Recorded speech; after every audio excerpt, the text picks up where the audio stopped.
Živa, midva sva prišla potico speč. A je to res tako težko? Ja, bomo zdaj se malo probali naučiti. Kaj pa potrebujemo za potico? Ja, potrebujemo kvašeno testo, ki je osnovno testo, pa potrebujemo tudi nadev, ki imamo različna nadeva. Zakaj pa potica tako popularna? Zato, ker je to tradicionalna slovenska sladica in se vidno peče v praznikih. Zdaj bomo kar lepo ročno zgnetli, da potem vidva tudi doma to znala narediti. Kaj damo pa prvo noter? Prvo damo noter moko in zdaj vzamemo moko in lepo moko stresamo v posodico. Kaj pa lahko jaz pomagam? Ti boš pa zdaj, veš kaj naredil. Zdaj bova pa midva maslo se more stopiti. In maslo bomo dali noter v toplo mleko. Zdaj pa zato, da bo naša potica vzhajala, kaj rabimo? No, potrebujemo kvas. Malo mu damo moke, majčkano mu damo sladkorčka in prelijemo s toplo vodo. Zakaj pa rabimo toplo vodo? Zato, ker glivice kvasov, ki imajo rado temperaturo, da se oni razmnožujejo. Tu imamo pa še sladkor, ker potica, kvašeno testo za potice je sladko. Imamo sol, ker sol nam tudi počvrsti okuse. In mi potrebujemo še rumček. In to je alkohol. To je alkohol, ampak to je za aromo, ker alkohol med peko izhlapi in ga nič ne bo noter, bo izhlapil. Zdaj pa dodamo noter še rumenjake. Fino, kar fajn premešati, se neč na rumenjaku videli. Lepo noter ulijeva jako, enako mija. Zdaj bomo pa takole začeli sredine ven malo mešati. Ole lepo gnetemo.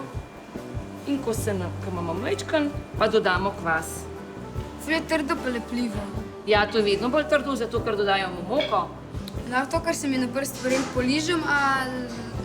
Ne, to pa ne, ker to je surovo testo, sva dala noter surova jajca in to ni v redu, a ne? Meni že kar malo roke bolijo. A te roke bolijo? Ja, prvič to, kar roke bolijo, se potem pa lahko iz, ne vem, 1000 gramov testa na roke zagneš, da jaz ti malo pomagam. Ja. Tole, čakaj, se još ti sama še malo pregnetla. Bravo, noter, tole, in ga lepo pokriješ. In ga damo vzhajati. Med tem časom moramo pa pripraviti nadev.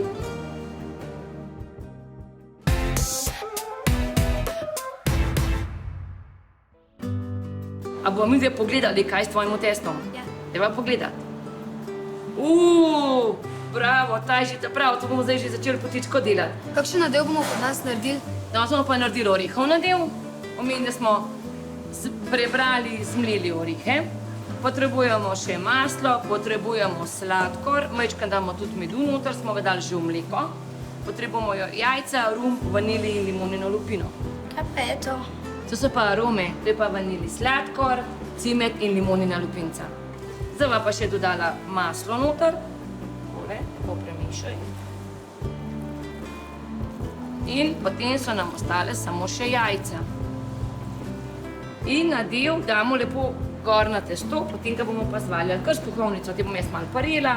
A to razmažemo tudi s tem valjarjem? Ne, z valjarjem, pa mi samo valjamo testo. Razmazali bom pa slaščičarsko paleto in mi prosim, Mija, če mi podaš paleto. So dobre rozine?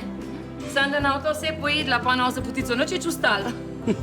Začnemo tako, da lepo takole nežno zavijamo. A vidite, kaj delam? Nežno. Pravimo takole. Pač to mi zdaj nekako probamo to eno slačati, ne? Ne, ako to pa ne bo šlo kar v eno, to bomo pa mi odmerali, veš? To je krog in tu dobimo 2 PR, a ne? 2 dolžini, se pravi ena dolžina in še ena dolžina. A to damo zdaj v peč? Ja, to damo mi zdaj prvo vzhajati. Če bi jo zdaj dali v peč, ne bi bilo nič testa, pa bi bilo vse, tak bi bila malo čudna, ona mora zdaj vzhajati, a ne? No, zdaj pa kar prišpikamo do dna, vsak svojo. Super, naša potička je pečena. Jaz sem pa pripravila še ostale okuse potic, makovo, orehovo brez rozin, samo rozinovo, pehtranovo, makovo malo drugače povito in te mini potičke. Super, potička je dovolj posladkana. Voila. Kakšna pa je potička? Ful dobro. Je dobra?